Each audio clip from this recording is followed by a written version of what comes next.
پس از یک ماه بیکاری موضوعات دوباره به کارگاهش برگشت. فعالیت آرایشگاهی که او در آن کار میکند برای رعایت نکردن قاعده های بهداری بسته بود. او نخواست رویش را نشان دهد. اول آمدند و گفتند که شما ستریلیزاتور ندارید. ما خریدیم، همه کمودی‌ها را اصلاح کردیم، اما با وجود آمدند و در کارگاه را بستند. این دفعه گفتند که قوطی‌های پرتاب موی‌ها باید علیحده باشد. دوام یک ماه بسته بودن کارگاه ما مشتریان خود را از دست دادیم. Также мы уже месяц как не работали, мы потеряли всех своих клиентов. بعد انتقاد پرزیدنت از وضع سانیتاری مرکزهای دندانپزشکی، کاشانه‌های حسن و سرتراشخانه‌ها ریدهای مقامات سر شد. بسیارتر ریدهای ما غیر نقشه‌ای‌اند. در حدود شهر دوشنبه تقریبا زیاد از 100 کاشانه حسن سنجش گذراندیم که نسبت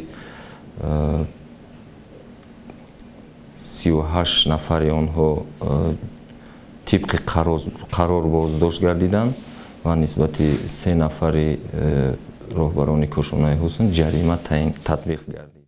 مقامات میگوید در برخی از این نقطه‌ها عادی‌ترین قاعده‌های بی‌خطری هم رعایت نمی‌شد. حالت کاشانه‌هایی بود که تعمیر طلب بودند، یعنی که با طلبات جوابگو نبودند، یعنی که کاشانه‌هایی که از جمله در سطح حجت نگاری، در سطح مثال تازگی، در سطح موادهای که داشتن، مثل موادهای آرایشی، همینا مطابقت نمی‌کردند و در صفت پست قرار داشتن و از همین سبب.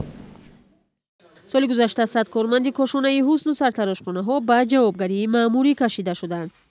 کارمندان کاشانه‌های حسن و سرتراشخانه‌ها میگویند محل کاری آنها به یکی از سرسنجش‌ترین نقطه‌های خدمت رسانی تبدیل یافته است. بعد هم خیلی تفتیش‌ها قریب که نیم سال بسیاری کارگران ما نمیخوان کار کنن. 2-3 کس برآمدن گفتن که اگر خیلی تفتیشات باشد ما کار کردن نمیتونیم، برای اینکه هر یک کلینت و یا خودشان ناراحت حس میکنن، کلینت‌ها نمیبینن دیگه پیش سالن.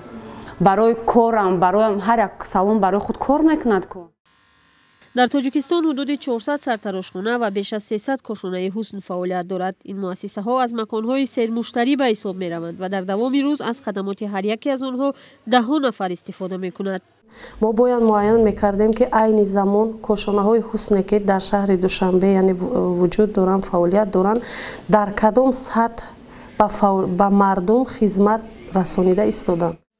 کارمندان کاشانه‌های حسن میگویند ضد این سنجش‌ها نیستند و تلاش میکنند تازگی و بی‌خطری را رعایت کنند، اما برخورد یکجانبه به کار خود و با بهانه‌های ناچیز جریمه و مجازات کردن را هم قبول ندارند.